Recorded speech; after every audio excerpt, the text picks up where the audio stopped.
This is a very sad day for all the Portuguese people who have supported the seleção, everyone around the world who's wanted Portugal to do well in this tournament, to carry the World Cup trophy. And of course, it's a sad day for Cristiano Ronaldo.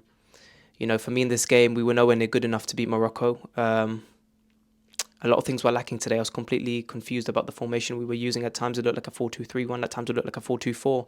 Midfield was non-existent. We just kept attacking. And of course, look, at the end of the game, you need to create chances. But even in the first half, I was very confused as to what we were playing, because we seemed to be very complacent in the first half, and then in the second half we were rushing too much. There was no sort of balance in terms of the consistency and the rhythm we wanted to play. I was not impressed with... Look, I thought it was a good enough team to beat them, but I did not think that Otavio was the player for this game. Rafael Guerreiro wasn't the right player for this game, and people will argue, yes, but they played well against Switzerland. Switzerland are a completely different team to Morocco. Morocco were very organised today, sat in a 4-1-4-1 formation, at times a 4-5-1, compact, organised, sat deep for most of the game. Yes, they hit us on the counter. They got a good goal, who for me, Diogo Costa and Ruben Dias are to blame for that. Diogo Costa was probably not going to get to that, so he should have either come out earlier to claim it. But the leap the opposition striker gets on the ball is fantastic. So Ruben Dias should be anticipating that and timing that a lot better. But it was a great goal, so you can't say it was a fluke. However, there was some call for penalties. I would love to see them back to see if there was any sort of penalties there. But we shouldn't even be blaming it on that. I don't think we were good enough today. Pepe giving the ball away constantly. I felt like our team was lacking in terms of through balls through the middle, passing it into our midfield. We kept going to diagonal balls, which did work at times, but we were too predictable in terms of 1v1 situations in the front three. And Gonçalo Ramos was not in the game. I thought it was the right choice to bring on Cristiano Ronaldo. Rafael Leão, for me, should have started this game, or he should have at least come on 10 to 15 minutes earlier. His directness, his pace was a threat when he came on. But the passes in between the lines were not there. We kept going diagonal, long ball, and we were too predictable at times. Otavio was not the man for this game, because I felt like Otavio is the type of player you want in a game where it's 50-50 possession, where it's end-to-end, and it's toe-to-toe football. He's a player who's good in and out of possession, but he's not the most creative player in the world, and he's not someone who... you want like a Bruno Fernandes or a Bernardo Silva, who for me today was terrible. That's the worst Bernardo Silva I've ever seen in my life. He was sloppy in possession. The passes were terrible. He started to play a much more deeper role in the second half, but I thought it was wrong to play Otavio today. Rafael Guerreiro today again.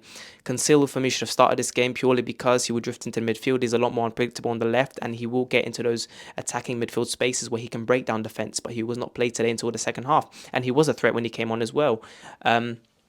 And I would have played a defensive midfielder. If you're going to play Cancelo at left back, you need someone who can protect the back four and who can occupy that space if João Cancelo is playing, who for me this tournament has been very suspect defensively. But this is World Cup football. These things are going to happen. I would have played João Palhinha.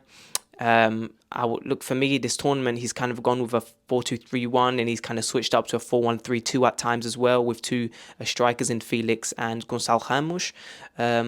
But I thought we were poor in pretty much every area. The link-up play wasn't good enough. We kept giving the ball away constantly. And that's why I felt like there wasn't enough of that penetration through midfield, because Pep kept giving the ball away. When he was trying to play in between the lines, it wasn't really working, but that's because his passing was poor. Not enough of it today.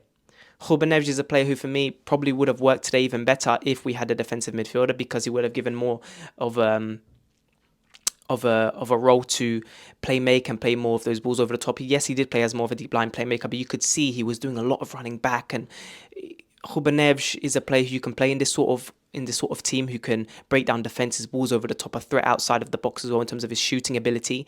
But for me, in today's game, you needed people who could break down their defense, break down the lines, and you needed someone who could be a threat in the box as well. Yes, we had some height, Pepe, Ronaldo, Rafael Leão, but João Palhinha is a player he's got height and he's a threat in the box. I would have played him today as a defensive midfielder because of his stability and the protection of the back four and the simple passes and a threat in the box.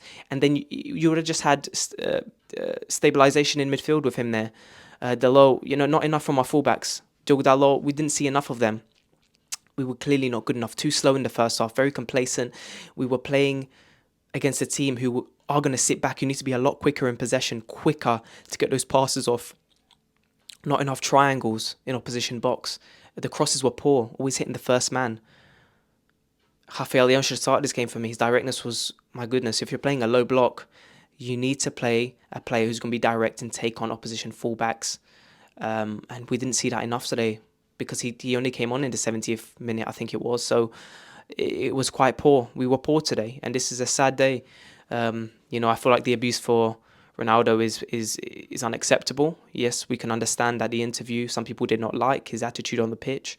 But I feel like a lot of abuse that's been aimed towards him is out of order. I don't think he's to blame for us losing today.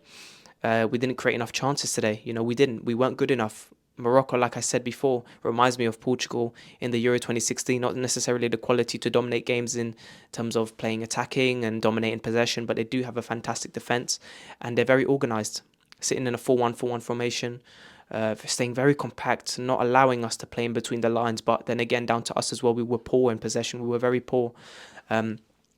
For me, the highlights of this is not enough through balls in midfield, not enough line-breaking passes. A lot of the passing, anyway, in possession were very poor, very sloppy passing from Bernardo Silva.